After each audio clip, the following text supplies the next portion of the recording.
What's up, everybody? Welcome back to Spectator Mode Podcast. This is episode 166. I'm your host, Keith Mitchell, and unfortunately, our buddy Carl, who is recovering from surgery, could not make the show. So, in his place, we have a fake Aussie, and that's what we brought us up. We have Jordan in the middle. He is the fake. He is the imposter. I mean, I'm British. No. You said you were the fake Aussie, so that's what you are. That's what you are right now. Okay, remember that. Don't drop this. And we got my buddy Scott on the right. We are back to give you lots of fun information on the gaming industry. And before we do that, I'm just jumping right into it. We got a lot of stuff to talk about. Games that we played this week. I'm going to go first because I can't really talk about the two games I have been playing. Embargoes, NDAs, and we like people giving us cool stuff. But I will tell you, I was playing a lot of Towerborn, and I'm really enjoying that game. When I first heard about it, I thought it was more like you were stuck in a lane and you had to hit a button to move between the lanes. That's what people were making it sound like, more like a Guardian Heroes type of game way back on the Saturn, but it's not. It's still free flowing. You can move up and down whenever you want. So, been playing a lot of that. Have you been playing it without me? Yes. Why? I am cheating on you. No, I'm cheating on you. I've been playing it. Cheating on you with the CPU. Yeah. I'm really disappointed. Sorry. I'm pretty sure my wife is disappointed with a lot of things, but it is what it is. Playing a lot of that. I jumped back into Remnant 2 to get in preparation for the DLC. Still one of my favorite games of all time, next to Elden Ring. Have not played any Elden Ring because the fake Aussie over there has stopped bugging me to play the game. Why is that? He's been doing a lot of things, so he'll talk about that. And also, let's be real. I finished all the bosses that you must beat. There he goes. Come on, man. Give me some credit. Look at it. He won't let me talk. He won't let me talk. He won't finish. He's embarrassed. Let me finish talking to you, and then you can have your turn. Because I've been playing games I can't talk about, unfortunately. Okay, Jordan, what have you been playing that's not embargoed? Okay. So I do have a couple of things that are embargoed that you'll be hearing about kind of in the next week or two over on my site, Analog Stick Gaming. We're now on Open Critic, so come say hi to us. Hooray! Thank you. I bribed them for you. And of course, over the last couple of days, I have been nearly killing myself to get a review done, right? And as you'll see below, I have reviewed EA Sports FC 25. For those that don't know, that's a football/soccer game, but soccer game. Call it football because I'm British. We call it football in the States. No, soccer. Soccer in the States. Football over there. Come on, something new with kicking balls. But yes, I reviewed that. You can go and read it on the Outer Haven right now. And I really liked the game. I'll be honest, much more than I thought I would going in. Because you like kicking balls. With these yearly franchises, often I find that they don't change enough from year to year to really justify buying a brand new game, right? I mean, to be honest, we talked about this. That's what sports games are. I mean, they don't really have enough to justify changing other than roster changes and a couple new things in the system. That's it. Yeah. But what I will say, and I mentioned this in the review, but for anyone that does sort of like these games and keep an eye on them, there's been a massive overhaul to gameplay this year. Gameplay actually feels significantly different and much more realistic, but not in the overly realistic way like a Red Dead Redemption 2. Some people found that to be too realistic, right? Water physics, though. So this is like realistic, but in the fun way, and it's realistic to the point where one of the lines that I say in the review is, I never feel like I'm cheated by the game. Like when the opposition team score a goal, I often find myself going, oh yeah, that would actually happen in real life. Like, so it just made me happy to play, to see a massive step up for the franchise, because it obviously used to be called FIFA, not called FIFA anymore. No. And when they first became the FC franchise last year, I feel like they didn't really change much, and they were kind of playing it safe. And now it sort of feels like they're putting their own stamp on it and moving further away from what FIFA was prior to the FC franchise being born. Other than that, what have I been playing? I have played. I have played a bit of Towerborn. We actually streamed that not too long ago, didn't we, Keith? Yeah, we did. So that was fun, and I really do enjoy that game. I'll be getting back to that at some point. I'm getting back to it right now. Keith just on his third monitor. And yeah, like I said, finished the Elden Ring base game and DLC. There is still some side stuff to do. Keith is literally playing a game while we record this podcast. Hey, which is interesting. It finally works on Steam Deck. Hooray! And yeah, then what else am I don't think I'm really playing anything else that I can talk about yet. Oh, actually, there is one thing I can talk about. What's that? Because me and Scott played it for a couple of hours. Do you remember that, Scott? Oh, yes. Sengoku Dynasty, yes. Which, how would you describe it, Scott? You would put it in better words than me, I imagine. Honestly, if you are someone who wants to have more building aspects in games like The Forest or Sons of the Forest, this is probably more of that genre, because it does have a lot of random stuff that goes on during like fights. A lot of those fights being random wolves or foxes that will show up, and you will have to use like an axe or a pickaxe or whatever you have that's usually used for crafting to hit the wolf. Yes, because you don't want to use the spear on the wolf. You use the spear on like the horses and the deer. And the entire game can be played in co-op. It's obviously in early access at the moment, and I will be doing a more kind of in-depth write-up of it at some point, just because I've been so busy with other reviews. That one's kind of been on the back burner since it is an early access game, and it's actually been out for a while. But what I would say is, both me and Scott, when we played it for a couple of hours there, said this was actually more enjoyable than we thought it would be. It was pretty and enjoyable, we would both like to probably play more of it when we get the time. But apparently the second half of this year is packed. So I don't know if we're ever going to have the time to play anything else wait until 2026 when the gaming industry decides to go on another crash. But yeah, so in terms of what I can talk about, that's all I have right now in terms of what I've been playing, unfortunately. You got anything else? You gotta step this up, buddy. We got like, a lot of stuff to get to. Alrighty. I just have 2 games that I've been playing the last week, which both of them are on reviews. Holy crap.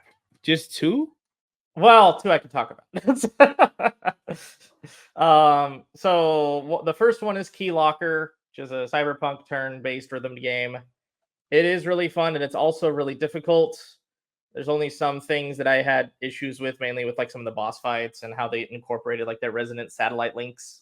But otherwise, I think it's pretty solid. They have a very cool risk reward system that's basically if you use it like a class, you can put in a lot of what you know as like electrical points to boost up your normal attacks, and that will then boost up damage. But then without more electrical points, whenever someone deals damage to you, you don't have as much area to mitigate the damage. So it's all about making sure that you use your resources wisely, as well as make sure that you're timing correctly. Which the timing can be a little wonky in like the sections that do deal with like pressing the right combinations of buttons at the same time, because sometimes you think it goes in a certain like rhythm, but it doesn't. So you just have to get really used to kind of like a weird type of gap time with the rhythm beats. So it's not difficult, but once you get it, like you'll get it, but then you'll go to like normal music and realize that it doesn't have the gap beats. The other game that I've been playing was Raynaudis. That is actually an RPG that's basically just Shibuya, but with magic. And you're doing like a deep dive into like the politics and the factions of the world, or at least in Shibuya. I don't know if it's like the full world. There's a whole lot of different things that could be happening in the world. But in Raynaudis, it's dealing specifically with just Shibuya, and it's another plane that's near Shibuya. So there's a lot of fun to be had with its suppression and liberation form, which basically just changes. One form is for like defense and dodging, and the other form is for absolutely aggro attack. Want to do as much damage as possible before your meter goes down. And I think it's really fun. I do understand some of the criticisms that's out there in the reviews, because a lot of people don't like the way that it looks or the way that it plays, because they call it as a lot of people are calling it like a PS2 era game, and it's just like, ouch. I want more of those though. Wow. It's weird that that's a criticism, because it's like, what if I want more PS2 era games? Like, I don't want all these PS5 era walking simulators and games that are trying to do too much with physics that doesn't really affect the actual gameplay. Do you know what that makes me think of that I have to mention? Because I apologize, but I obviously recently played the Plucky Squire as well. Everyone should play that game. Also reviewed that. But I didn't like that game. I saw a criticism for that game, and I won't mention who it was. I just did. But but they said, and I've seen a few people say similar, that the game takes away control from the player too often to tell its story. And in my head, I was like, but what do all these PlayStation games do every like hour when you get 20 minutes of cutscenes? Is that not the same thing? like I don't know. Some of the and we've had this conversation, Keith. Yeah. Obviously, it's a conversation for another day. But I do feel like something has happened where when people are talking about games, including ourselves at some stage, I'm sure, we don't always hold games to the same standard. And something that annoys us in one game would be completely fine in another game. Yeah. And I don't really get where that comes from, but I find it really interesting. It's the spectacle. It's I don't want to jump in. It's just something weird that we've noticed, and I'm sure other people notice this, because there's a game that's doing the same, similar things, and it's like, it's the best thing ever. But then, the Plucky Squire does it, and it's like, why is it doing it? I don't get enough time to play with this segment. It's taking control away from me. But dude, you were just raving that other game was like fantastic. So what's the problem here? We're not here to debate that today. No, another time. That's a whole other podcast we can go Oh my god. But there's too much to talk about today. Yes, lots of news. Too much. Otherwise, Renatus I think is fun, but there's a lot of people who don't necessarily like how Furyu does design and etiquette and technicalities, because they do a lot of mechanics in their games, and if you don't understand the mechanics, you're gonna have issues with the actual difficulty of the game. That's true with all the Furyu games. Like if you do Monarch, if you do the Caligula effect, if you do like Cry Machina, all those games have a lot of mechanics built into them that if you don't understand it, you are gonna die a lot and you're gonna feel frustrated. I don't even understand anything you just said, so that's a good place to start, I expect. So don't worry about it. Niche JRPGs, that's all you gotta know. Exactly. Don't worry about it. All right. Let's talk about some things that I am frustrated with. I actually just thought about something real quick that I forgot about it, because old man syndrome. I'll think about it again. But recently, a lot of people had a chance to play the upcoming Dragon Age The Veilguard, and it's nothing but positivity about this game. Nothing but positivity, from so much gushing. The comment, the combat, the presentation, the various amounts of hairs. Thank you. Oh my god, thank you. You don't understand how much I rave about these games, that you only have 20 different hairstyles. Yeah. And they're all just the same fluff. They're all the same thing. But this is so I mean, I can't really talk about it because I haven't played it. But again, I'm just happy about all the positivity from the people that have played this game, and saying that if this game continues on the course that it is on, which I would imagine it is, this game is going to be yet another contender for Game of the Year. When does this game come out? Very soon. November? Yeah, November. It comes out in like a month and a half. I think it might miss the cutoff. No way. I think it might miss the cutoff, because what's the date on it? Is it the 15th? I think that's too late. Because I think they normally cut it off at like the 10th or something. No. Oh, for Game Awards. Yeah. It's November 17th. I think it's going to miss that cutoff, you know? Well, let's just Unless see. they do that sneaky thing where they change the deadline for a specific game, because they have done that in the past. The reason they do that is mainly because they Not are where it a comes lot out of on the the 31st. journalists It's who fine. already are voting will have had access to the game before the Yeah. actual cutoff date. So Yes. if the Dragon Age like preview build or review build is already going out, and you have journalists that are going to be voting in the Game Awards for their The same ones, ones. then it will Same be. ones. Well, yeah. Then it will be in the race. But Yeah. if they don't have the reviews and it comes out late, then it's not. It's gonna not get picked up I next mean, year it'll be because funny nobody if it's one of cares those about that everyone December. gets 2 days before it comes out, right? Well, That'd it be comes amazing. out again. It comes out on the 31st, so that's at least 2 Does weeks it? to play the game. Yeah, not counting the people that played it, not counting people who are playing it in early access either. So it's got plenty of time. So yeah, I'm really jealous for all you people that played the game. Super hyper jealous. I really wish we had got a chance to go play the game, but we didn't. So kick rocks, but good luck. Good. Kudos to you for playing Be the a game. little bit happy, Keith, because am it happy. made I'm some happy. of them. It made some of them want to play on PC. No. Back up. Wait. Before we jump into that, back up. So I had asked before that, and apparently the demo was nothing but PC. Mhm. So speaking of that, let me just update this chart here. So there's a fellow out there. You may know him. His name is Greg Miller, and he likes to make fun of PC gaming. He does it a lot. He does it more than I would like for him to do so, and he has countless times made me sad because I'm a very passionate PC gamer, have been for the last 2 decades. And I don't like some of the things that he says because I don't think that he's doing the right thing by spreading misinformation to the audience. But he played Dragon Age The Veilguard on PC, and now he's like, wow, I don't know if I can go back and play it on the PlayStation now. And he's really like, at least the last video, the last episode of Kind of Funny, he's like, man, I don't know. And then somebody also mentioned, it's also coming out for Steam Deck, and he's like, wow, I might have to play it on PC. And it's like, you see the light, you finally got it. You got it. There's nothing wrong drunk playing on the PC, Kool-Aid but of it's actual frames and graphics and the ability to adapt your play style to your PC.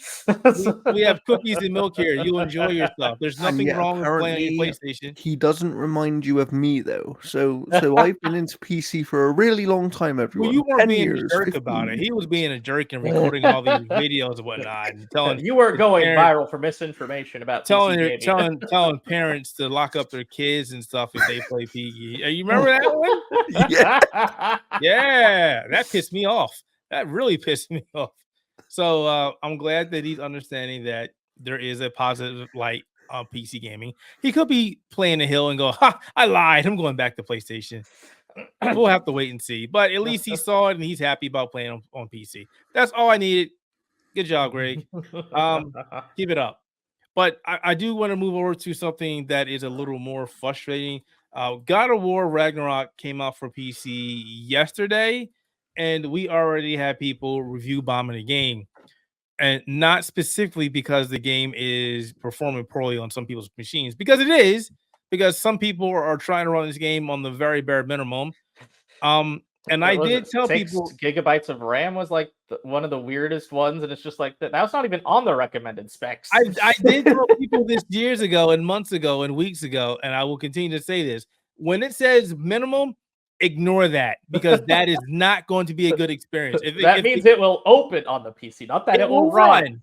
It will run. It doesn't mean it's going to be good. It means it will run. You don't want that experience. Scratch that. So there are people getting upset about that, running 16, 15 GPUs. Like, man, I'm sorry if you still have that. But PC gaming is expensive. I understand that, but no, that's not it. But there are people getting mad because the game is requiring the PlayStation Network yet again. And I think this is just a lot of fake outrage, because we won the fight with Arrowhead and putting in PSN for Helldivers 2. We won that war. and then we kind of won the war with Ghost of Tsushima, and then PlayStation was like, "Look, that's it. Everything going forward is going to require PlayStation Network," and we were like, "All right, we understand that." So why is it that people are still getting mad because this game requires PlayStation Network when PlayStation legitimately said, "Look, this is what it's going to be"? Why are you getting upset? Yeah, and they've given people enough heads up at this point, right? And they've been consistent enough with their messaging that this is what they want to do. That I don't want to sound negative towards people who don't like this, but at some point when a company is consistent with their messaging and tells you very clearly what they want to do, You need to listen. You have to just take that, whether you like it or not. Unfortunately, like, just be grateful that they're being clear with you and not being like, "Oh yeah, we're not going to do it," and then they release the game and do it.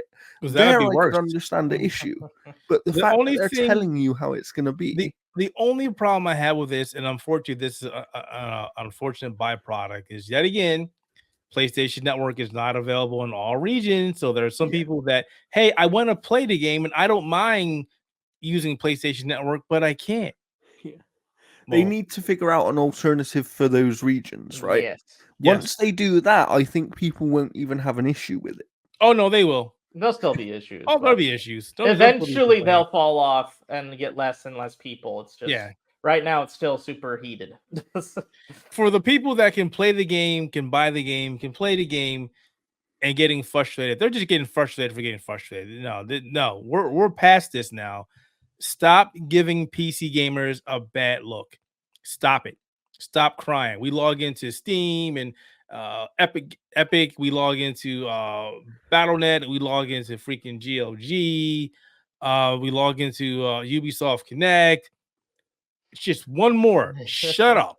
Just shut up. We're past this now. Stop. And also, you're still buying the game on Steam. Like, and from my understanding, and I haven't checked this, but at least the way it worked in Ghost of Tsushima was you had to connect your PlayStation Plus, but it's not like you need an app on your machine to boot the game.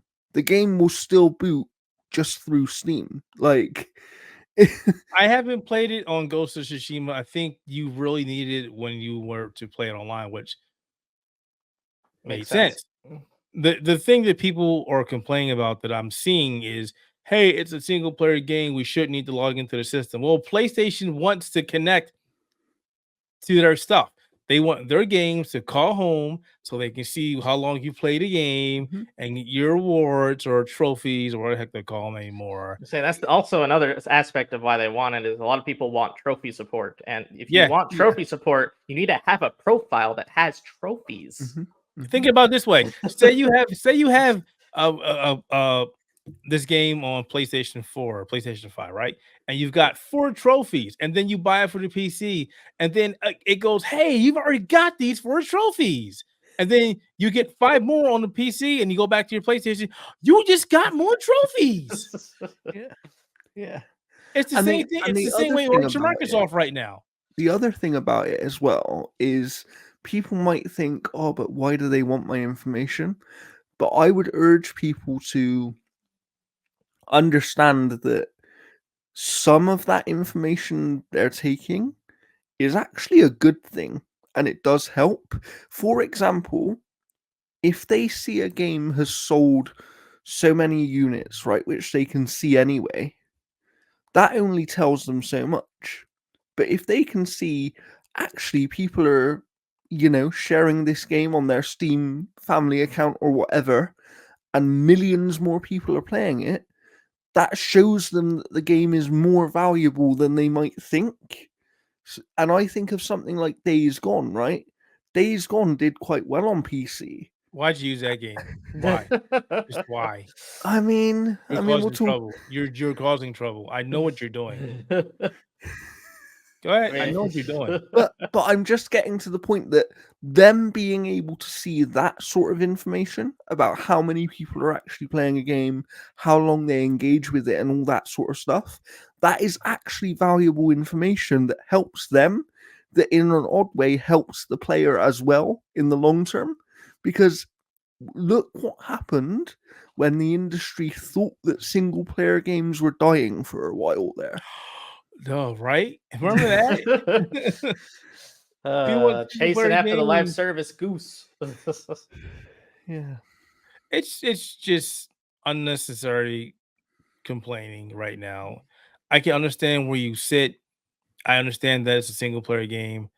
I understand you don't want to log into one more system, but unfortunately, you want PlayStation games on the PC. That's your compromise. It takes you 10 seconds to sign up for a PlayStation account. Yeah. Just do it. I do wonder how many of these people, if you asked them or if you gave them the choice of it's either this or you never get PlayStation games on PC, I wonder which one they would actually take. Oh, don't ask them that, because that's a loaded question. Because there are some people that would just go, "Well, I don't want PlayStation." The grifters, "Oh, I don't want PlayStation."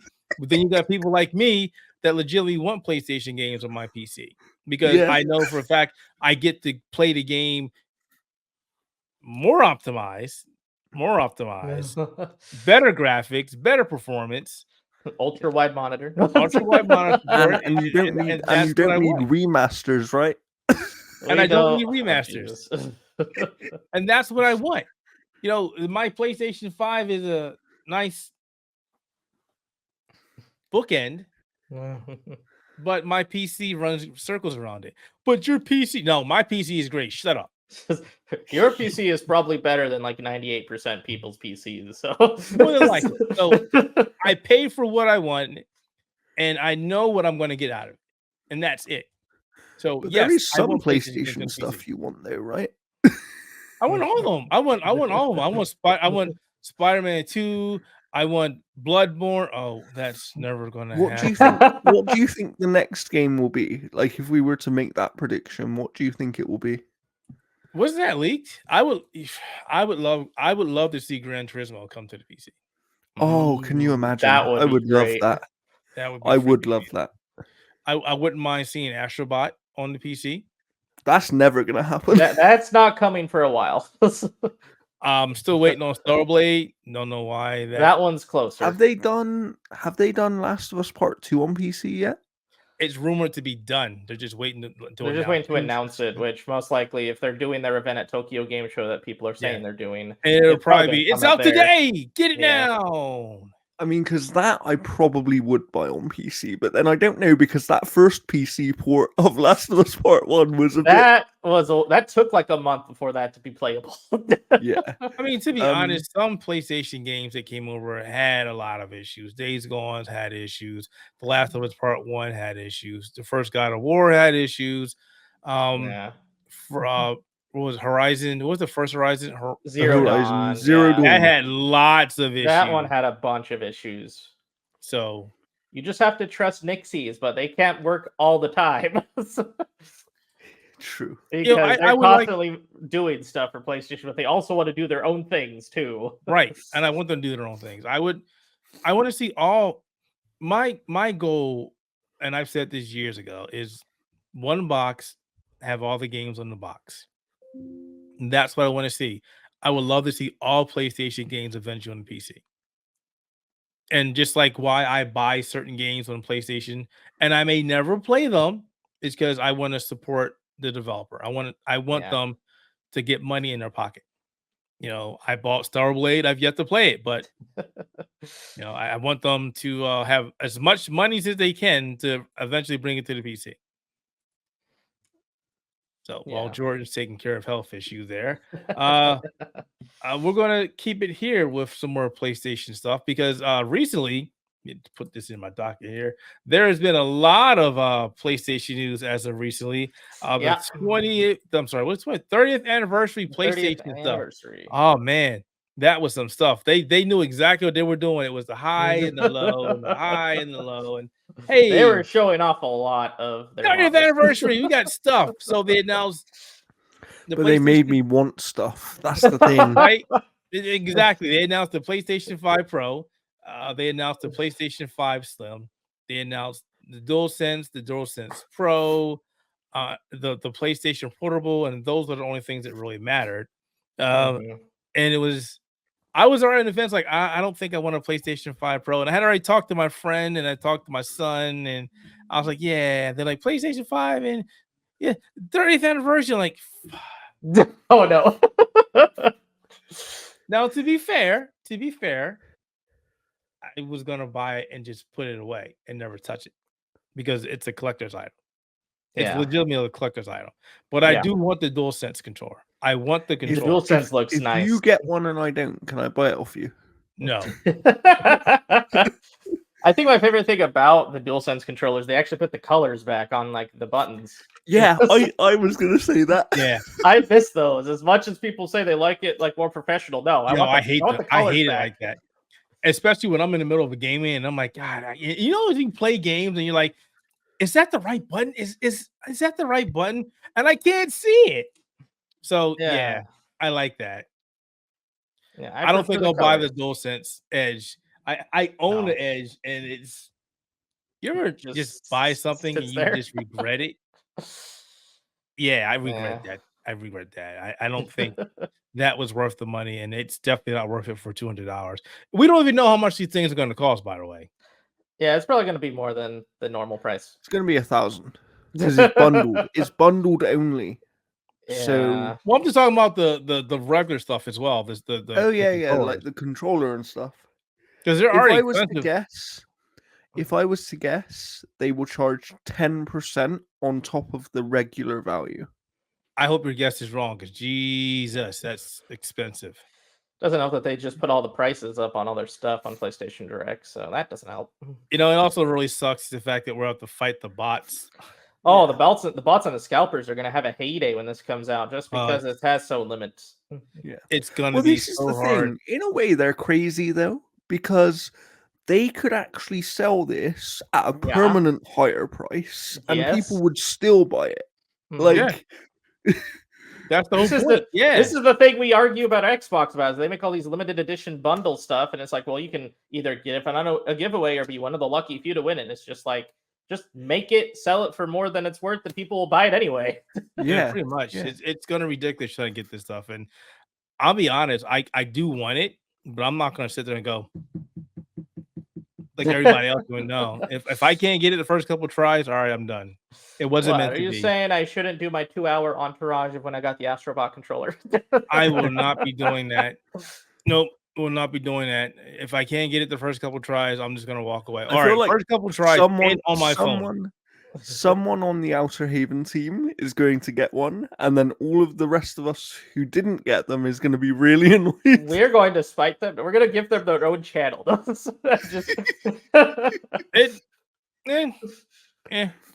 I don't care. I mean, I do care, but I'm not going to fight. It's not worth fighting. What I'm hoping, and I know this is really cynical and horrible. Oh, here we go, Greg Miller. But I'm hoping that it costs so much that the majority of people aren't can't buy it. That the bots don't go after it. That would be nice. But we know that people with these bots have like astronomical amounts of money. Yeah, they just want to make more money, so they're going to do it regardless. They have a giant pool of wealth. That's what I hate. I'm a hedge fund baby, and I've got all this money. So why should it not be this? Should it not be harder for them from PlayStation Direct, though? Because you have to have a PSN account? But you can make a PlayStation account. It's harder, but it's not hard. Yeah, I mean, if they were like, you have to have a PlayStation account for a certain amount of time, then yes. Which, to be fair, it should be. If you're celebrating your 30th anniversary, you should be celebrated with everybody who has been on PlayStation. I've been on your PSN since the PS3. Do you know what it should be? It should be you have to have PlayStation Plus. Oh. Also, let's keep in mind. Let's keep it real.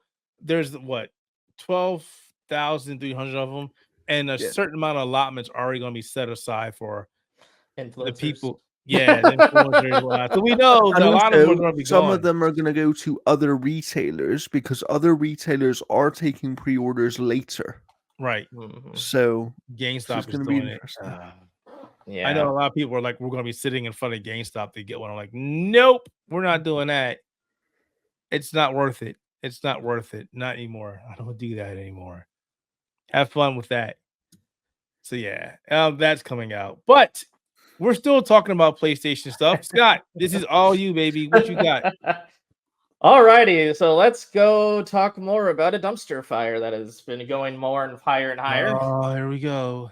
Basically, we have heard from a few sources of Concord's development cycle and how it's been it hasn't been a good development cycle, at least in the terms of what matters. So we know. So one of the things to know, like I guess the biggest bullet point that people are going to always be talking about is the number that we have seen of how much the budget of Concord has been given was $400 million. God. To put that into context, that is all 3 Spider-Man games put together. That makes no sense. I do have a question. No. About this number. Yeah. Because I've seen this number floating around. My question would be, does anyone know whether that's purely development budget or whether it includes marketing? A lot of those was stated as just development. Interesting. But I do want to put this caveat on as well. That is counting the budget as well as when Sony wasn't involved with Concord Development. Oh, wow. Okay. So this was overall this 400 million. And apparently there's been speculation that basically one of the reasons why Sony acquired Firestock Studios is because they wanted to have a better eye on it, because before it was just Herman Hulst doing everything. And apparently he was not very good at it because he just they built a very toxic development space, and not the toxic you're thinking. They did a toxic positivity development space where everything was accepted. And everything was encouraged, and everything was the best thing ever made. Everything was the best idea ever done. And Herman Hulst even was talking about it being like, this will be like the Star Wars of all media that's going to go forth. This world is going to be so invested and ingrained and realized. That word broke my brain. Toxic positivity. It's true, though. That does exist. Nothing was criticized. Nothing got downsized. The scope just kept getting bigger and bigger and bigger. Criticized, right? Like when you know that everything needs to be criticized. Everything needs to be criticized. The reason we are as journalists is because we like to put our opinions out there, but also we know that if our opinions aren't out there, there's going to be bad opinions out there that we don't trust. And some of those opinions could be everything is accepted. Everything is good. Everything is awesome. And we know that's not the case. Imagine if every review for every single game ever released was only good. Like, that is basically what we'd be talking about in terms of a toxic development environment. Imagine if everything was 9 or 10s. There's a site that only has 9 or 10s out of 10s. $400 million. That's a lot of money. That is. So Concord is such a weird case in the sense that it's almost the exact opposite of what happened with Redfall. Redfall's dev team did not want to do anything with Redfall. They were hoping Microsoft would cancel it. Microsoft just did a big old, we trust you guys to do what you think is best. And they're just like, what if what we think is best is not doing this thing?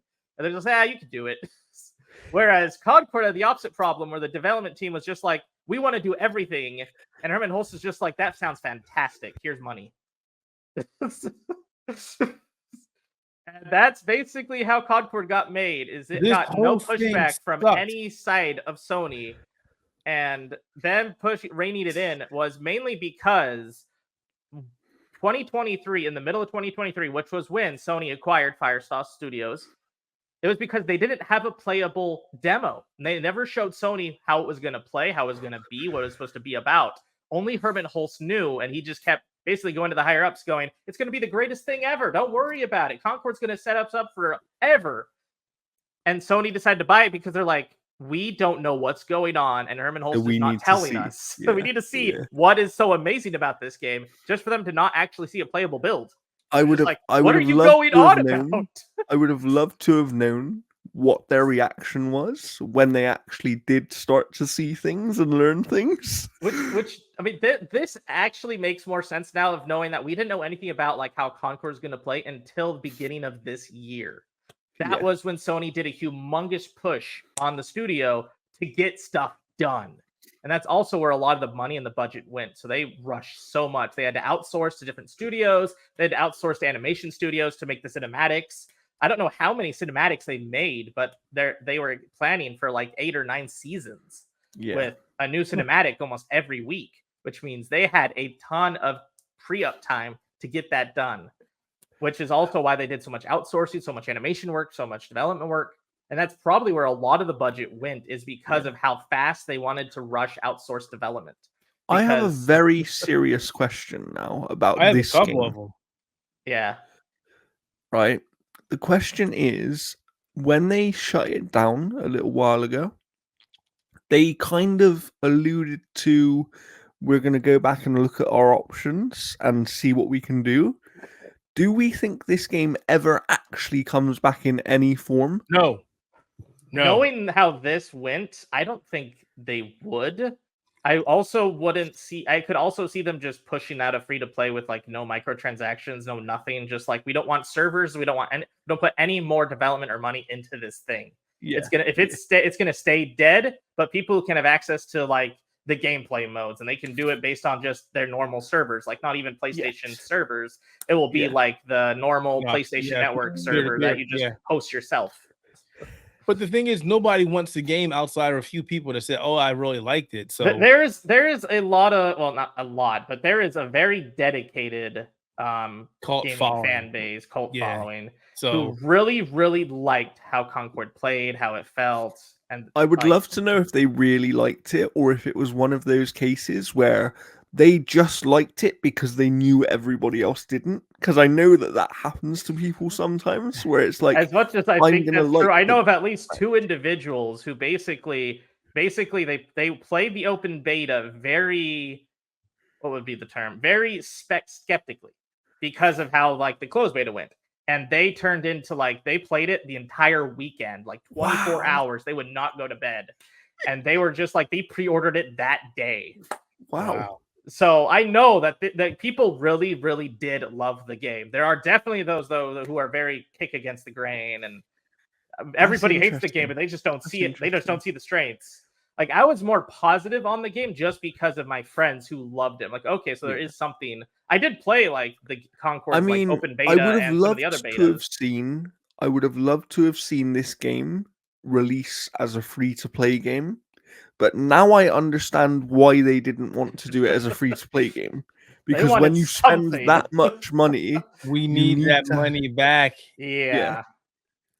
And they got nothing. You're actually net negative because you had to give everything back and the marketing. So it's just a complete loss, basically. Yeah, but that does make me more skeptical, though, going forward, knowing that Herman Holst is going to be now in charge of like all the other games they're working on. So I'm hoping that was a lesson of push back sometimes. Yes. If something doesn't look like or feel like it works, let them know. A lot of the developers in like studios aren't wanting you to give them just praise. They want to know if what they're doing is actually good, and if it's not, how they can fix it. Digital Foundry doesn't have like the entire following of developers because they want to see how great their game is. They want to see what they actually need to fix. Yeah. Well, it's like when I ask Keith what's wrong with my articles, and he says, "Believe in yourself," and I'm like, "But I want to learn." I say believe in yourself, and then I come back and go this and this and this and this. Get your Grammarly fixed. No? And this and this. I do tell you that you need to fix your shit, but at the same time, I tell you believe in yourself. I mean, I fixed just because I'm critiquing your work doesn't mean your work is bad. Just means you need to be better at understanding why you're. Yeah, it's not like I'm saying you give me $400 million and don't care what I do, because that's not happening. No. So that, I guess that's like the state of how Concord became to be. And honestly, I think it makes a lot of sense of how it turned out. Yeah, it does. Definitely. It's not because of the wokeness. As that much as budget people want is to say. crazy. Oh my God. Woke. Yeah, I cannot believe that budget. Like, that is insane.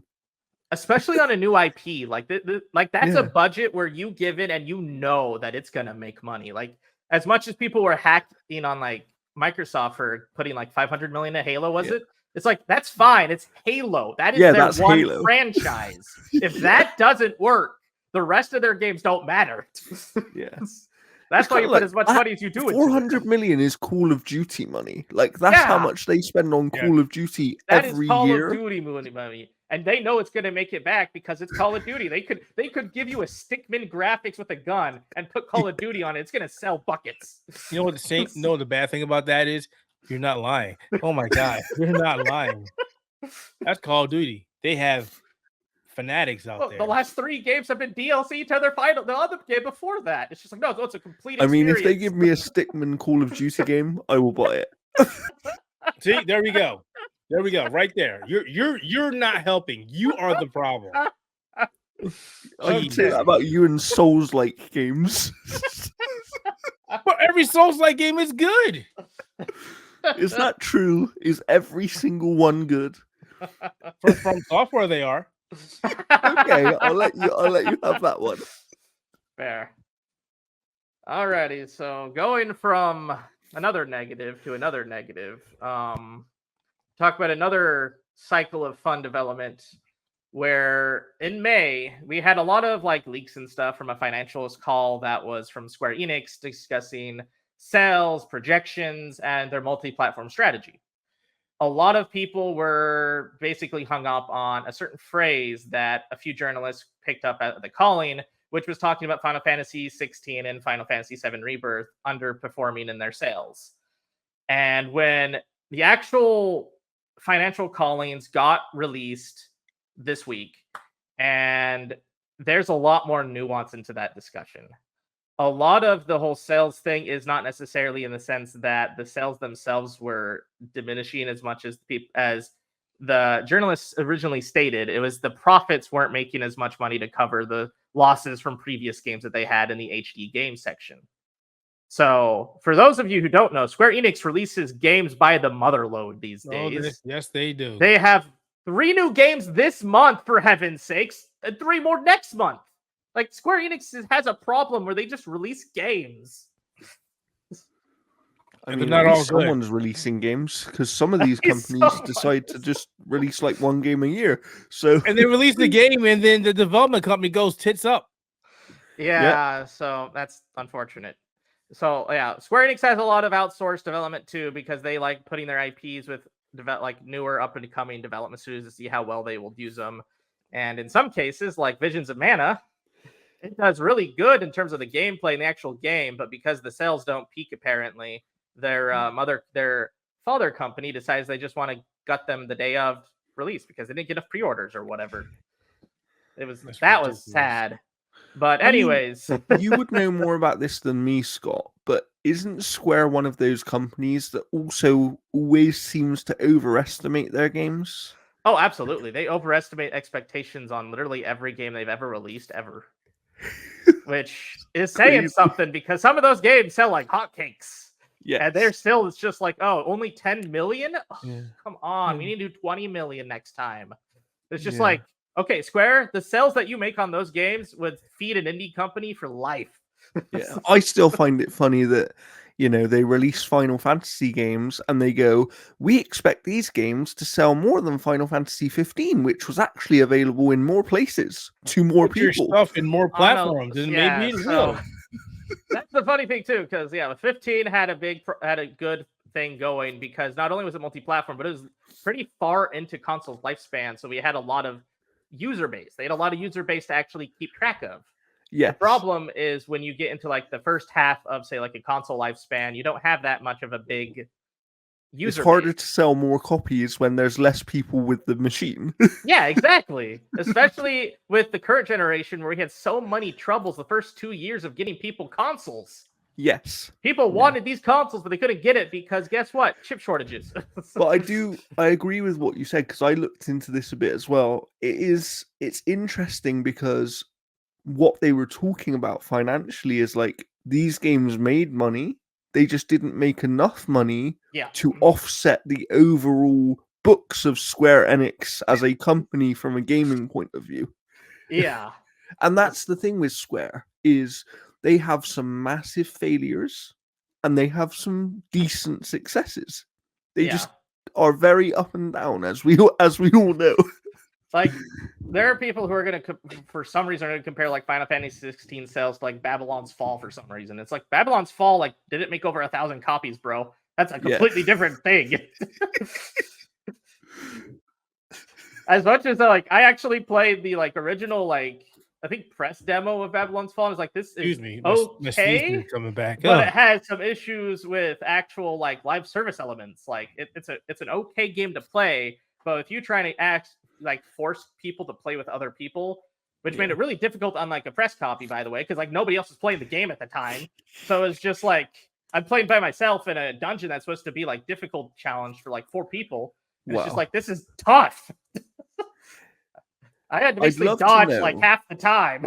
I would love to speak to someone upper, in those higher echelons of Square and say, do you regret letting go of your Western IPs and developers now? Because that Hitman trilogy did really well in the end. You should have just stuck with it. The developer came out better. They came out better. They did. Of course, the developer did. I'm just saying that for Square, I do wonder whether there's some element of maybe we should have kept. I think there is a word of regret for them. They do explain that one of the reasons why they did cut off their Western side is they did want to put their focus again on the Japanese audience. The problem with that is Square still has a pretty big Western audience with a lot of those games and a lot of those areas and demographics. So them trying to focus on one demographic is going to have another issue again, where they're going to be focused so much on one or two different things. Even smaller. Exactly. See, that right there. That's part of the gaming industry that pissed me off. You care about your Eastern losing my voice here audience, and forget about that. There's a much bigger audience in the West, but you rather ignore them, lose more money, and then go, oh no, we're not making some monies. Square Enix is going to have a really bad field day when they realize that the East only wants Dragon Quest. As soon as they release anything but Dragon Quest to the Japanese audience, it doesn't go anywhere. I'm hoping that the Saga series does well enough, but I know Dragon Quest is going to sell by the bucket loads in Japan because that remake is awesome and it shows a lot of what people want in Japan. And it's Dragon Quest. and one big thing about this, what people fail to understand is, as many Final Fantasy games as they release, Final Fantasy is very, very niche. Yes, it is. They do not understand this. I mean, the best-selling Final Fantasy sold 10 million copies. And I'm not saying that's bad, but put it in perspective, there are games that sell many millions of copies more than that. Because they have not given us another Final Fantasy X. We need Titus to laugh. We need another Titus laugh. There we go. Yeah, no, it's difficult with Final Fantasy, and there's going to be so many different takes of why it's failing. And it's not necessarily failing. It's just there's always going to have some drop off with almost every entry now, especially with the whole numbering system, as well as the fact that they keep making games so far out now. Because before, Final Fantasy was like almost once a year we had games with a Final Fantasy on it, and now it's like once every 3 or 4 years we get a Final Fantasy title. So they can't expect the sales to retain that status when they're not really feeding into the hungry Final Fantasy fans. I would like to use this news to transition, because I'm going to make a point that I wanted to make, and I'm going to transition to a piece of news. We got an agenda here, buddy. What are you doing? Hold on, I'm going to transition to a piece of news that you don't have on the document. And you'll understand when I talk about the company. Well, I got to add the timestamp, buddy. You're screwing me up. Okay, just hold on. So, alrighty. For a while, I was worried that Sega were going to turn out like Square and focus only on their Japanese audience. But of course, they realized that the Yakuza franchise had a massive audience Yes. We're worldwide. talking about and pirates now. Yes, yeah, come on. That's fair. And they today, of course, have announced a brand new Like a Dragon game, which apparently is about pirates. I better see some massive One Piece references So in this is game. pretty cool, right? So we found out about this, right? And then the PR person sent me the information. So I was talking to her in pirate, and then she was like, "Okay," and she started talking back in pirate. So yeah, I think everybody's excited about this game. I mean, you get to play as Majima, so that's why people are Majima is excited. gonna find the One Piece. I feel like you could do that in any Yakuza game. They could have done anything with this game, but being able to play as that character makes people excited. Yeah. So, yeah. Yakuza is one of those like series that's kind of like a weird goose in the sense that it reuses so many assets, but you can't really see it unless you're looking for it. Because of how they well use they them in reuse unique it. ways. That's Yeah. why. It's because they use them in unique ways. So even though I they am have yearly interested that releases, you can't tell. This game apparently is part of the story, and it's actually set 6 months before the previous game that came out this year, Like a Dragon Infinite Wealth. So that's going to be interesting to see. But yeah, I just, I wanted to make that point because I do think that Sega sort of learned where their audience was and started following their audience while continuing to make the same types of games, whereas Square sort of went, oh no, we want this to be our audience and we're going to do what we need to please them, and that's kind of messing up their business a bit, right? Yeah. Do we know what Like a Dragon Pirate Yakuza in Hawaii? God, that's a tongue twister. Is it going to be turn-based or is it action? Do we know? Okay. Yes, we do. It's gonna be action. Because I didn't actually see. Yeah, I didn't actually see it, so I don't know. There is another trailer. Let me see if I can find it. But yeah, it shows it's action again. It's gonna be in like the Majima action headspace. I'm quite happy about that, and that makes sense to me because they can't do Judgment anymore. Yeah. For legal reasons, right? So because of that, and I actually really liked the Judgment franchise. Yeah. But obviously that is dead now. And so knowing I RGG Studio, they'll find a billion different other side stories to focus on. Yeah. So I like that they're gonna at least maintain. Let's have some games that still have that action focus here and there, and kind of split that up because I do like the turn-based stuff. I actually think they do turn-based games very well. Yes. But I wouldn't want every single one of their games to be a turn-based game. You would miss their Yakuza mains like action, which I mean they do pretty unique, which is really nice. Yes. Yeah. Okay, talking about more fun Japanese problems. And also legal issues. Nintendo is finally suing Pocket Pair, but it comes with a caveat. They're not suing Pocket Pair for any of their actual, character designs or monster designs or creature similarities. They are going after Pocket Pair for patents on game mechanics. Two specific ones that are kind of on the front runner of their actual lawsuit is putting creatures in ball-shaped devices. And the second one is summoning a creature to mount and ride on. Can I just say something? I feel like Nintendo are going to lose because they're going after them for the wrong reason. Yes. Wait, so they have a patent of putting creatures into a ball? Yes, they do. Apparently. They patent this specifically for Pokemon Legends Arceus. But what about all those machines I would go to when I was younger to get the toys, the creatures out of the They ball? have the patent on gotcha machines, okay? Oh, this is so weird and just I mean, I kind of underhanded. But this apparently is a common occurrence for Nintendo to go after smaller Japanese companies that do well for some of these random nitpicky like patents of game mechanics that they own. Because apparently in Japan, it's pretty easy to get a patent for these kinds of things. And so they have a bunch of patents owned in Japan. So that's why they're specifically doing this lawsuit in Japan.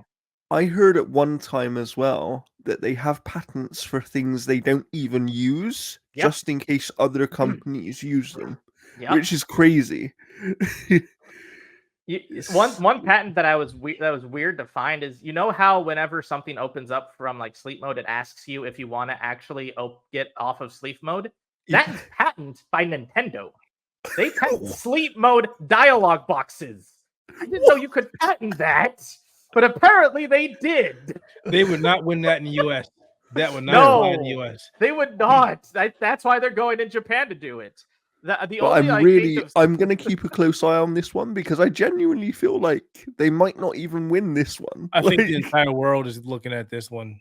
This is a weird lawsuit, and just that, they're doing a lot of patents. And this, as I said, this is a normal thing for Nintendo to go after smaller companies than them to get royalties off of whatever they did.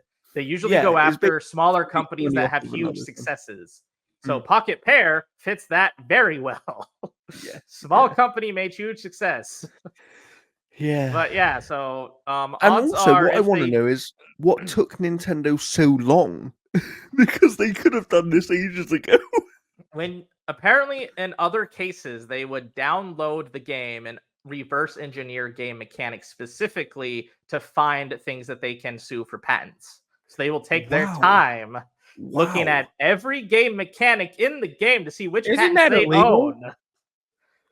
Not if you own a patent, apparently. If you can prove that one of the things that you basically have patents on, and if you reverse engineered something and found that it was your patent, you can get away legally with that. But do you know what the really interesting thing is? Even if they have something patented in mechanic terms, if it's the same mechanic but made in a different way, then it isn't theirs. Do you know what I mean? It's the same as exactly. It's the same as like the Nemesis system thing. No one can use the actual Nemesis system, but there are very similar systems in other games that essentially do the same thing. It's so weird that Nemesis keeps popping up. Because people miss that so damn much, and they wanted to come back, and it's never coming back. Man, like F-Zero. Keep your fingers crossed for Wonder Woman. It's going to be in that Wonder Woman game.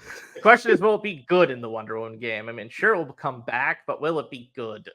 Yeah, that's true. That's true. I'm hoping it is, but knowing how WB is handling like all their overarching stuff, I don't have much faith. I personally would like to see another Mordor game. I thought those games were great. Those were great, yeah. I mean, the only issue with the second game was basically its loot box system, but the actual gameplay. And then they took that out later. Yeah, they took it out and made it amazing. Yeah.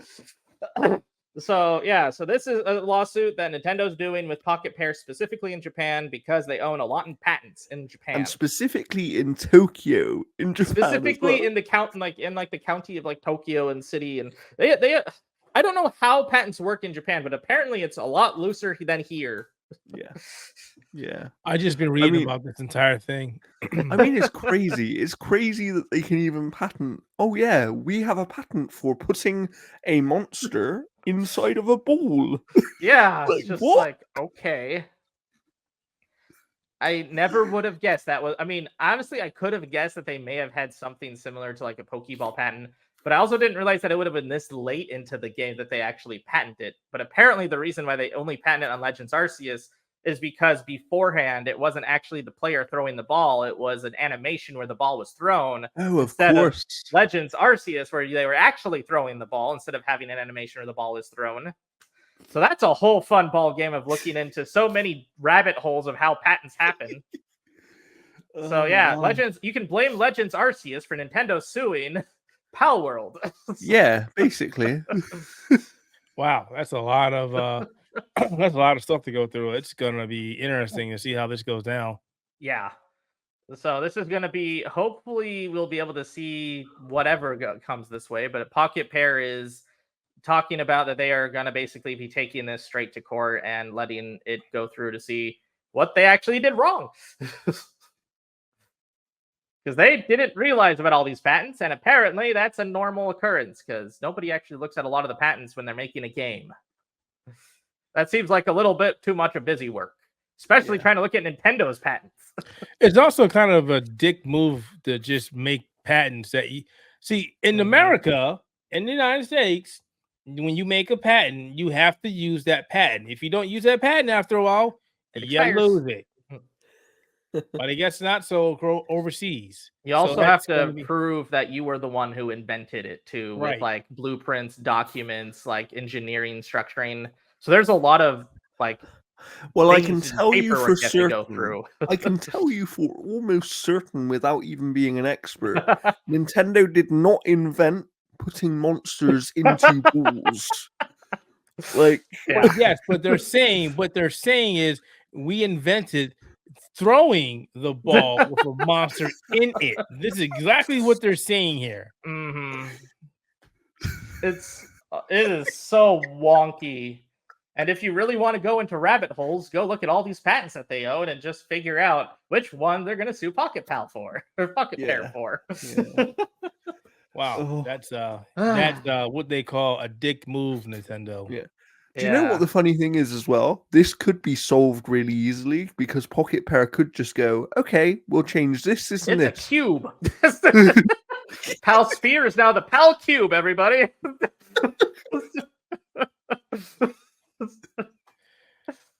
All right, let's talk about something a little more depressing because that garbage. Yeah, let's go to a happier topic, but also only slightly happier because it still talks about the PlayStation 5 Pro that most likely I'm not going to be getting. But so Digital Foundry did a humongous deep dive on comparing and getting footage from native PlayStation 5 Pro, basically recorded footage off of the PlayStation 5 Pro of Final Fantasy VII Rebirth. And they compared it to how it runs right now on PlayStation 5. And when you look at a lot of the details, it's going to play amazingly on the Pro. Yeah, it is significantly different. Sony should have presented this game to show what the console can do. They should have stopped Square Enix and said, hey, we're making a console specifically for this game if you let it go out a few months. Yes. Because if there was a reason to get the Pro, it'd be this game specifically because it looks so far phenomenal of all on the the PlayStation 5 we've Pro. seen. Mm-hmm. And I mean, there's a few other good ones they speak about in the Digital Foundry video. And they sort of talk about how the Pro does things in a slightly different way as well. So like Last of Us 2, for example, is actually a lower resolution than on the standard PS5. But the way that the image reconstruction and everything works, the PSSR, it makes it look better. Like so I don't think the machine's quite as black and white as some people first assumed. It's interesting, and I think doing that is going to actually make a lot more sense in my head of why like they can do so much with like 8K and 120 frames per second and 4K. And I think it is because of how low the resolution goes for them to get PSSR to function.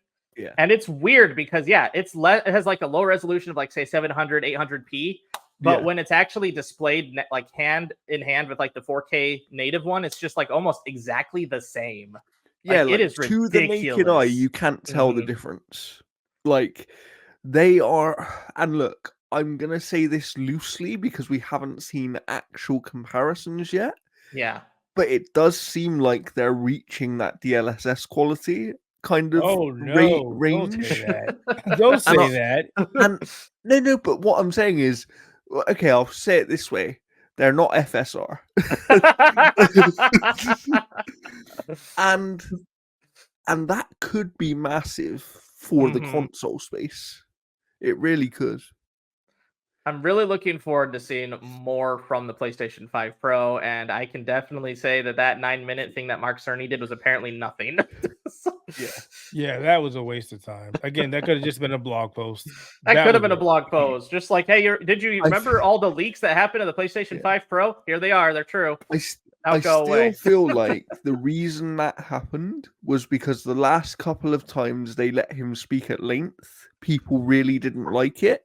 And then the one time that they should have let him speak at length and people wanted him to actually explain it in more detail, Yes. They didn't People let him. love And listening to him talk, though. They love There listening is there is a market for Mark Cerny like ASMR. True. Listening to him just be passionate about technology and all like the standard tech that he gets to basically work with. He is a very excited engineer when it comes to technical prowess. So I absolutely think that if they gave him more time to explain like PSSR, explain more about how the GPU chip is gonna expand the console's place, he would have absolutely did a humongous deep dive on what was good and what was bad about it. So yeah, he took like 45 minutes just to discuss the basics of the PS5. People are so upset. They're like, why is he looking at the heat pipes? It's like, because you need to understand how good it is. Yeah. He's a technically minded person and Yes. he's going to go into depth about that sort of stuff. But this console and this tech actually needed that because the layman doesn't understand what these tech things No. are. And that's not me trying to insult anyone, but we know what this kind of upscaling is, right? We're PC gamers. We've experienced it. We've experienced good versions of it and bad versions of it. And we've experienced it being better than the native game itself, and we've experienced it not being as good as the native game. Yeah. Most people who game on consoles have no idea that FSR is even a thing, and that's already been on the consoles. Do you know what I mean? So and they plus, needed... like the only other aspect that we had from like PlayStation or upscaling was its very bad checkerboarding system. Yes. Because the PS4 Pro checkerboarding system was absolute garbage. Yeah. Yeah. So I'm definitely interested to see more of this. I do think, if you have any level of interest in the PS5 Pro, you probably should go and watch that Digital Foundry video because they explain it in a lot more depth. They explain good and bad examples based on what we've seen so far. And they explain what it could mean for games that we haven't seen yet because they understand tech. Yeah. So if you want some sort of indication on whether the console might be worth your money or not, go and watch that video, I'd say. The only problem I have with this video, and I've been looking at segments of it, is I want it from Sony. Yeah. Sony would have been a much better. Just because the 9-minute had like 2 or 3 games shown, and all of them were PS4 ports on PS5, except for Rebirth, where Rebirth didn't even have a good section. It was just like, here's a picture of Aerith's face, here's another picture of Aerith's face, and it's just like nobody can tell the difference of that. The people who had issues with Rebirth, compressed version. Yeah, the people who had issues with Rebirth were because of specifically the backgrounds that you are hiding. That was not a good section to show because all the people are going to be even more skeptical. Like, why are they hiding the backgrounds? Does that mean it's going to be bad? No, apparently it's not. It's just they don't know what they were doing. Well, so I'm a the little PlayStation 5 saga continues. I'm more optimistic about the Pro, but I'm still not getting it. Unless it's the anniversary edition. Then he's getting it. If I somehow pull out getting one of those, I am billing it to Outer Haven. Oh, no. I mean, if Scott pulls out getting one of those, you'll never see him again because he'll be hit by a mysterious person in a wheelchair. Wow. Who will then get on a plane with his PS5 Pro Anniversary Edition. It's kind of like when people were getting mugged for their PlayStation 5s and PlayStation 4s. Oh, yeah. That's why I didn't want to go get it in stores. Oh, God, yeah. Not because I was never on stores unless they were there before opening time, and I didn't want to ever do that. I haven't done any of that since like GameStop time, and that was way forever ago. Okay, going to another. This might be our final topic, actually, right? Yeah. No, there's one more. Okay. Wait, what? There's one more below it, but we can skip that if you want. What are you talking about? Oh, I didn't even see that. Anyways, so this is probably the most exciting thing for me, but Dragon Ball Sparking Zero did its, I'm going to call it its final trailer, but its final roster update, where it shows the last section of the pieces filled in that we've seen for almost a year now, of where they keep doing like a trailer almost. They did like a trailer almost like every month, and it was like every week, and now we're getting it like constantly, where they're showing more and more of the game. But before, they were just character trailers that would show different like sagas or characters that they were introducing into the series from Dragon Ball Super.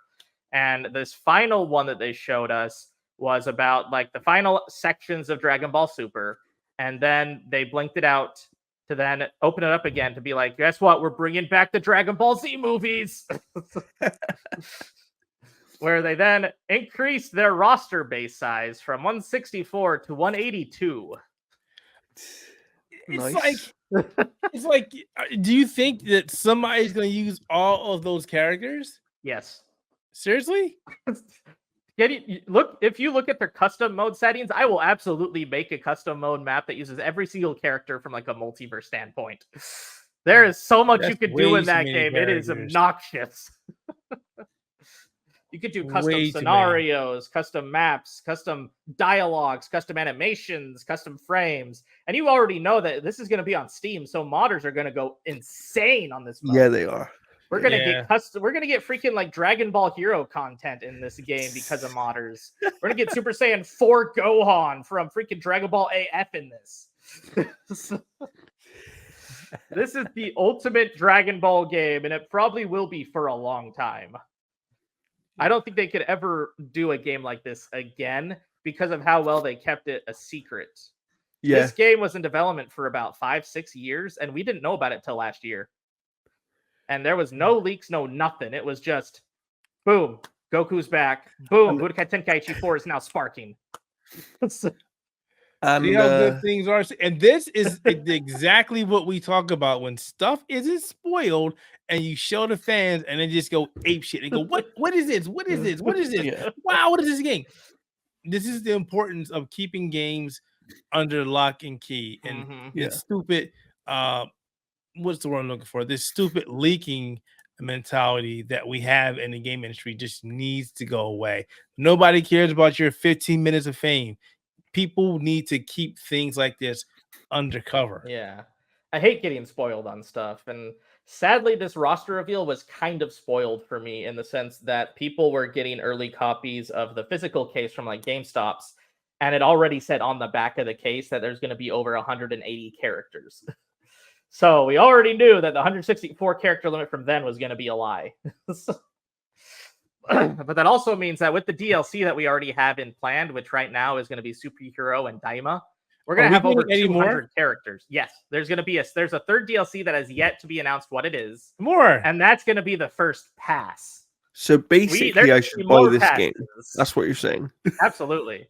And if this is like a Xenoverse effect, we're going to be having passes for the next 5 years of characters. Yeah. Xenoverse 2, it was a game I thought was going to die after like 3 or 4 years of like updates, and it's still going with new DLC patches, new story arcs, new story scenarios, new character updates for your custom character, new moves, new outfits. I mean, as long as people want to play a game, the devs will support it, right? As long as it's making money, they're just going to be like, okay, now do this for them. Where they even like made like 2 whole new game modes, new raids. Like Xenoverse 2 has gone crazy with its updates. So I imagine that if Sparking Zero even brings in like a portion of the people that Xenoverse 2 has brought in, it's going to be living forever. It's going to be the last game to ever exist. Sorry, Fortnite. I'm not. Kill Fortnite. Kill it. Kill it to the this ground. Is the real Fortnite killer. So tired of Fortnite. Just get rid of it. The only thing that made me sad is that Epic creators killed Fortnite. to bring back Fortnite. So Fortnite already died once. Fortnite died. The Fortnite only committed difference is seppuku. we'll never see those weird crossovers in this game. That's the thing. Yeah, We're never going to see Teenage Mutant Ninja Turtles or the X-Men and Dragon Ball. If anything, this might have crossovers with other like shonen animes, if at all. They did used to do outfits with like One Piece and with Naruto a lot of the time, with like Battle of Z and Limit Burst for some reason.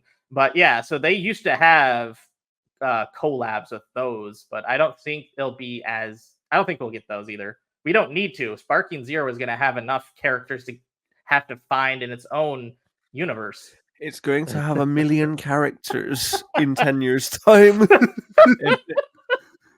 It'll go down. Wait. Stop. Wait. How many characters are in Super Smash Brothers Ultimate? Like 90? Oh, wow. Okay. So this already has more. And that held the record of having the most characters in a fight. I'm not going to do this. I'm going to do this fighting game. I could argue that. See, there we go. Because what about wrestling games? Are they not fighting games? They're not fighting games. They're sports games. I mean, it's not a real sport. They're still sports. Fair. Because they routinely have over 200 wrestlers in their game every year now. So. Yeah, the wrestling games are sports games, just like football games or sports games. And basketball games are sports games. How many players are in a basketball game? Well, too many. A lot. So, yeah, how many players are on a team? How many teams are there in the world? Add a few extra. So they don't count. They're not a fighting game. So yeah, there's a lot of characters in this game. Interesting. Though I hope this doesn't do what I think it might do, which will bring back another resurgence of anime arena fighters, because that's what Budokai Tenkaichi did. They didn't die. They're still coming. They're still around. That's true. We are getting more, but it's not nearly at the level that it was during like the late PS3 era, where everything was an arena fighter. We just have a lot. We just have now more random genres that shouldn't be a thing in anime. But yeah, we don't need more arena fighters. We just need good arena fighters. And Budokai Tenkaichi, ironically, was like the start of the arena fighter. It was really, really jank and rough in the first iteration, but then the second iteration came and smoothed it out. Then the third iteration increased and added a whole lot of mechanics that made it more competitive and more interesting to play. And basically, that never really got topped until now. Because a lot of arena fighters kind of don't add a lot of mechanics. And they suck. Yeah, and they're all very generic, and it sucks. Even like some of the ones that I actually liked, which was like the One Punch Man one, I still wouldn't call that a good arena fighter. It was just a fun arena fighter. But its mechanics were garbage, but it was fun to customize. It was fun to see some of the animations, and it was just a fun concept of just your objective in the game is not to win, it's to survive until Saitama reaches you. And I think that was honestly the thing that sold me on the game initially, is the trailer. Just like, you're not here to win. You're here to live long enough for Saitama to show up. And I'm like, that is the game I want. Nice. It's still really jank, but yeah. Sparking Zero is going to go down in history as a good arena fighter, which I am very happy about. What if the game comes out and it's terrible? It's not. It is not at all. It's not. I have played so many builds of this game now, and it has only gotten better.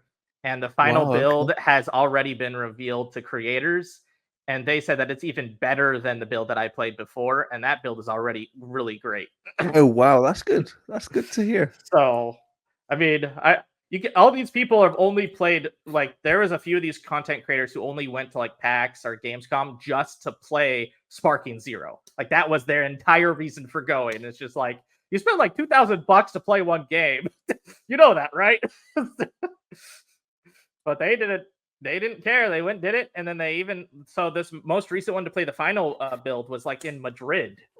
And so they went to Madrid to play for 2 to 3 hours of the final build of the game, where they were allowed to play like one of the characters' episodes, one of some of the stuff from custom menu. They got to play a lot of verses and team construction and creation, and they got to show off some of the menus. Like they also have a new encyclopedia, which one of the best parts of the encyclopedia in the old game is Chi-Chi basically roasting the entire cast of just like, all these lugheads are terrible. These juvenile delinquents. And in the new one, apparently it's Chi-Chi, Bulma, and Videl on a Discord call, just talking also just roasting everybody in the game. So it's just like they knew what they were doing with this one. So I'm excited to see Sparking Zero, and I'm excited when it comes out. It's coming out October 11th. It's gonna be great. And that comes down to my last tidbit that I wanted to talk about. There's a lot of topics here for Scott. I'm just relaxing. This week was a very roller coaster week for me. Okay, but so Nomura had an interview with Young Jump magazine, and in it was talking mostly about the future of Final Fantasy VII and its third remake part, as well as some of his realizations of the first two parts and what their plans are. And then, because this interviewer was a big Kingdom Hearts fan and was just like, we haven't had any Kingdom Hearts information for like 8 months now. So we asked him about like, okay, so how's Kingdom Hearts 4? Anything you can talk with me about Missing Link and stuff? And we got some information about Kingdom Hearts 4, as well as some information about Kingdom Hearts Missing Link. Not a lot of information, but Kingdom Hearts fans will take a little bit of information and go a very long way with it. But that's also because Nomura is very good at being a troll when it comes to revealing the information that he does. And this information he did is kind of bittersweet because he talked about that he only has a few more years left until the Japanese retiring age. And because of that, he wants to make sure that he can at least get to an end goal for Kingdom Hearts. What's the Japanese retiring age? 60. Okay. So he's like 53, 54 right now. So he like doesn't have to retire though, right? There are some that don't retire once they hit 60, but Nomura sounds like he is getting very exhausted. And when you look at his like game library of games he's worked on, you can see why. Because Square Enix will pull him aside for like literally any project that they're having issues with. Like, we need a character designer for like this, and this. Can you do it? He's just like, but what about Kingdom Hearts? Yeah. You can go back later. He's worked on like 4 or 5 games for the last 2 years, and it's just like he doesn't get time to work on the game that he wants to work on, which most of the time is usually Kingdom Hearts. He has a very big love for this series. And it shows because he puts most of his like best and worst work into it. But he did say that Kingdom Hearts 4 was going to be a reset or a restart, reimagining of kind of Kingdom Hearts as it's going forward. And he wants it to be basically the beginning of the end. This is going to be where he sees the end goal. Something that he said he's had in his mind since the first Kingdom Hearts.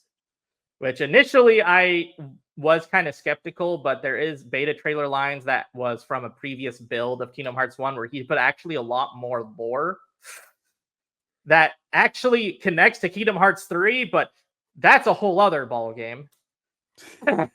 But that just kind of goes to show that Nomura does get kind of reined in with like Kingdom Hearts 1 was I think where he was reined in the most in his Kingdom Hearts games.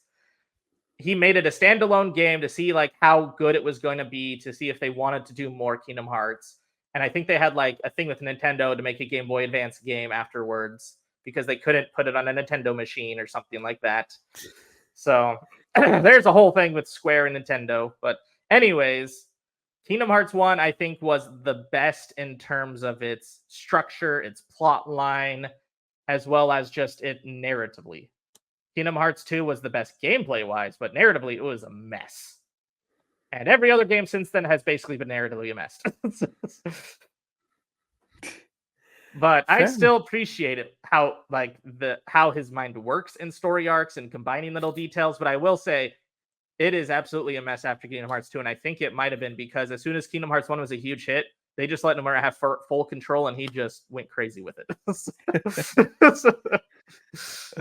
But it is nice to see that he is getting to where he wanted the series to end, and he's hoping that he'll be able to retire before the series ends. But he also says that he's not sure if he will. As in, he might retire before Kingdom Hearts ends, which, to be fair, if he does retire in Kingdom Hearts ends, I can see them actually pulling Kingdom Hearts out again, just because of the name premise alone, and having a new person on board, which is usually fine. They've had like 2 or 3 different scenario directors with Nomura, so it's not like he was the only one doing everything on the series.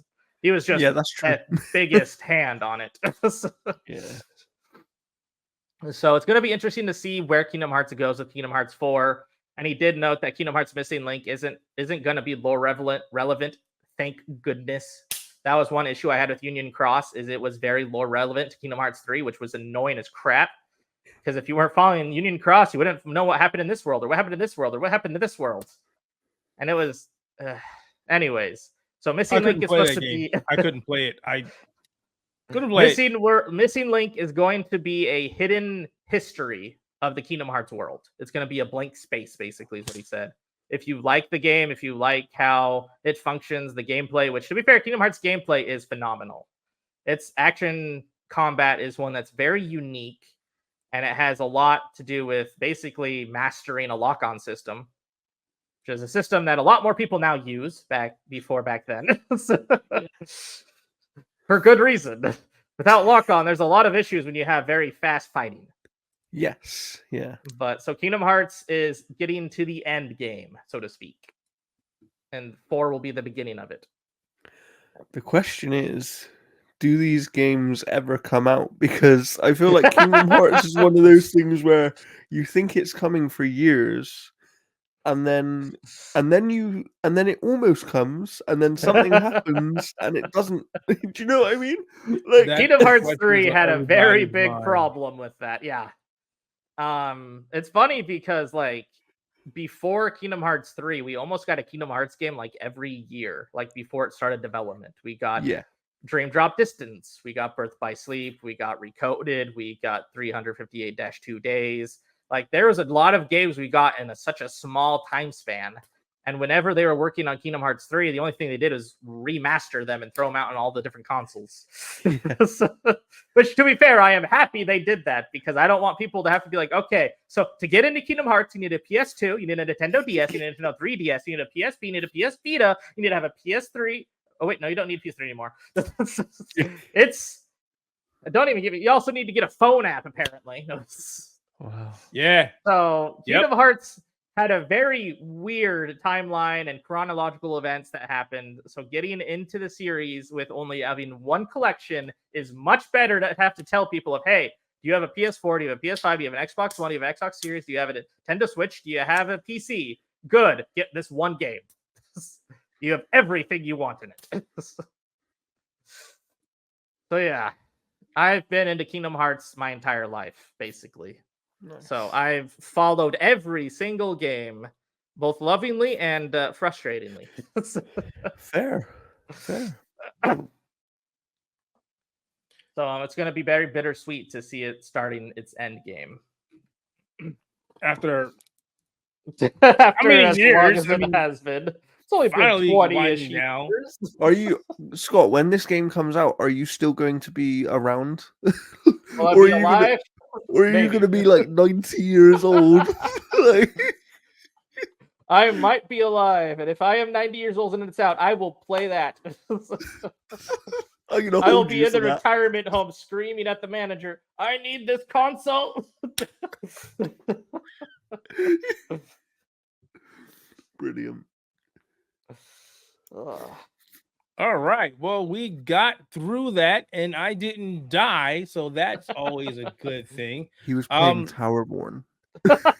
No, I stopped. Look, I stopped. I stopped playing. Are you gonna play Silent Hill 2 on my Xbox a year after it comes out? You don't want to play it on PC? That's weird. I mean, obviously I'm playing on PC, but just had to throw that in there because so bad for my Xbox friends who are gonna play it on Xbox. Wait, I can't. Nope, you can't play it. Gotta wait a year. But to be fair, I think that was actually mentioned when they announced the game, or it was something last year that said I it's going think to we be on knew Xbox there for was an exclusivity window. We just Yeah. didn't know how long it was. We didn't know when it was ending, was the thing. We didn't know if it was going to be one of the 3-month ones that Square Enix keeps pulling, even though it's not actually 3 months. 3-month exclusivity. It's still coming out a year later, though. The thing that's going to be interesting is when the game is out and like 3-4 months into its life, they go, well, this game is not selling as well as we expected. Yeah. What did you think? Apparently, PC player people don't buy games. No. Yeah, so that was an argument. So that was something that somebody said. And they were like, well, it's coming to PC. Doesn't that count? It's like one moment, PC doesn't count. The next moment, the PC does count. Oh, jeez. Like, what is it? Does it count or does it not count? Which one is it? It's like anything. It's when it suits their argument, it counts or it doesn't count. Yeah, it counts based on where they say it does. It's weird. It doesn't make any sense. But that said, let's do one more question and then we'll send everybody on out of here. Are you guys watching anything interesting this week? It could be a movie, it could be a TV show, it could be an anime. What you got?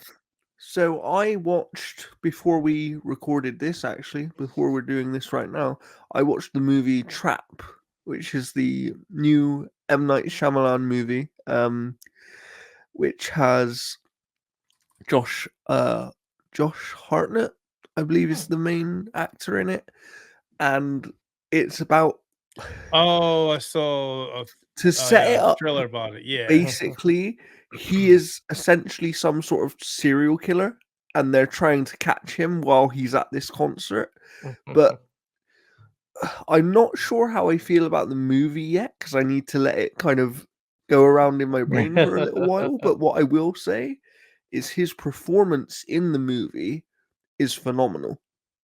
Like he is brilliant to the point where I'm like, why is this guy not playing the Joker? Like, why do we have Joaquin Phoenix playing the Joker? Why can we not have this? Because he is basically the Joker in this movie, and that's my setup for you. so yeah, that's kind of what I have watched. What I will watch is a program on Apple TV, which you may or may not have heard of. I don't know if it's on Apple in the US, but I assume it is.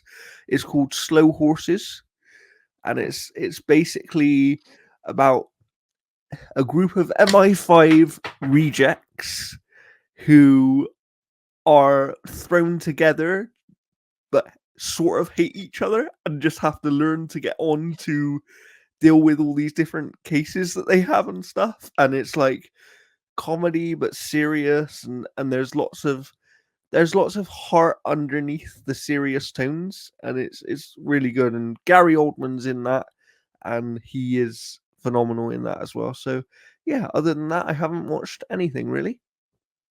Okay, fair enough. What about you, Scott? Let's see. I mean, recently I did finish Eminence in Shadow. I really love that anime. It's actually really fun. For those who don't know what that is, it is an anime where basically a guy is planning his entire life trying to be what he calls the Eminence in Shadow, which is basically like a shadow broker.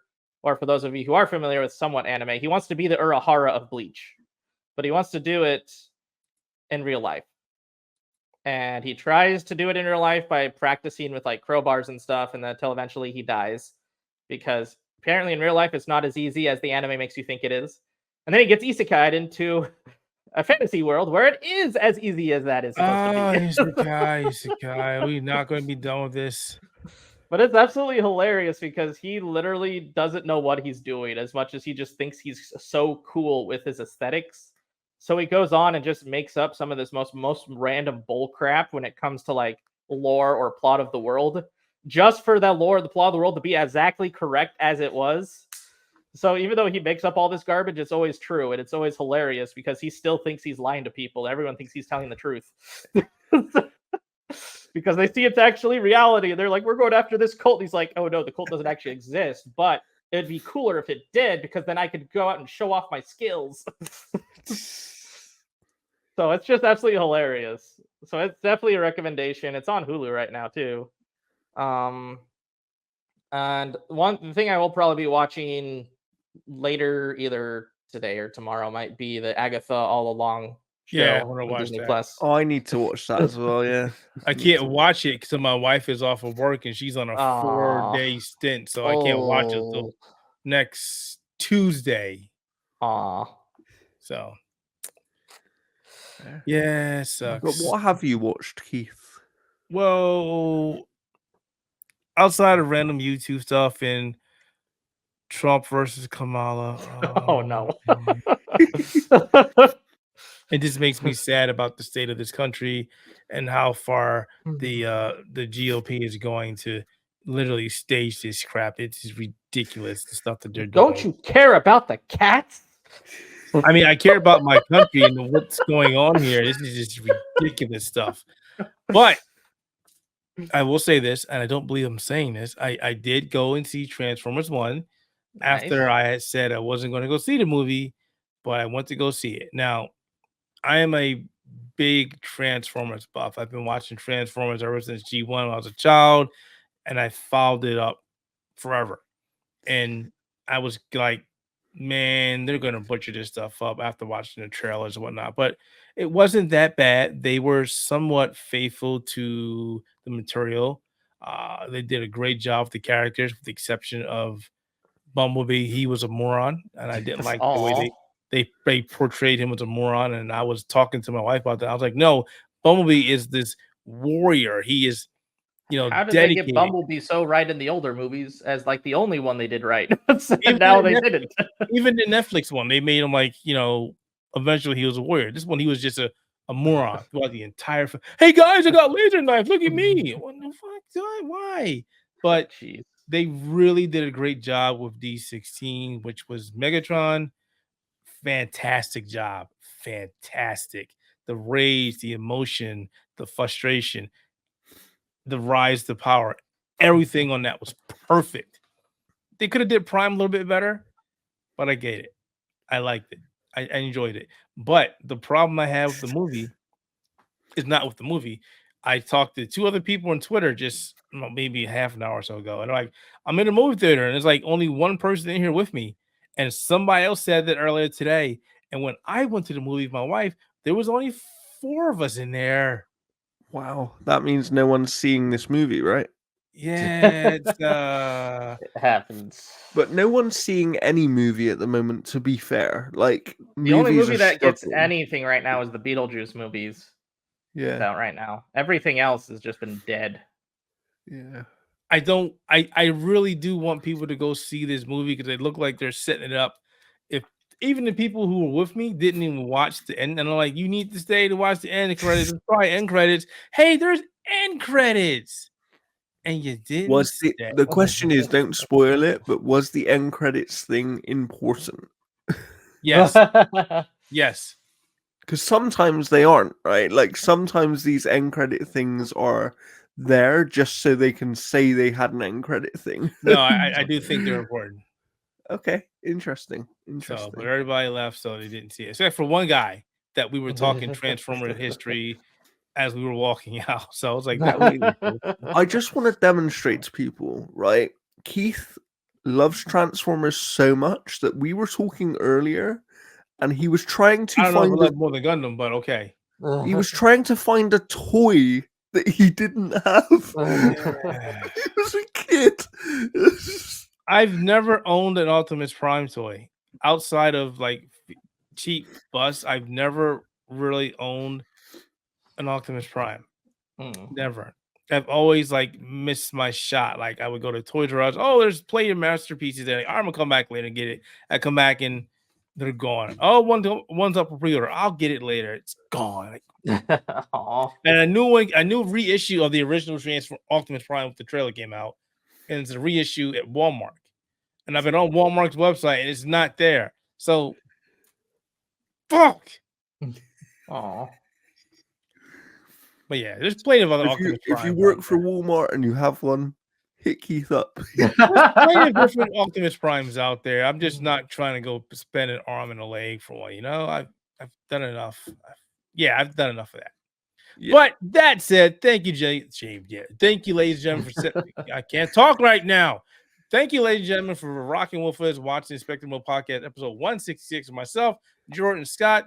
We hope you enjoyed the show. If you did, do us a big favor, leave a comment below, and possibly subscribe to our channel. You subscribe to our channel, shows that you care, and we can keep making great videos like this. All right, guys, this is where you say goodbye. Goodbye, everyone. See ya.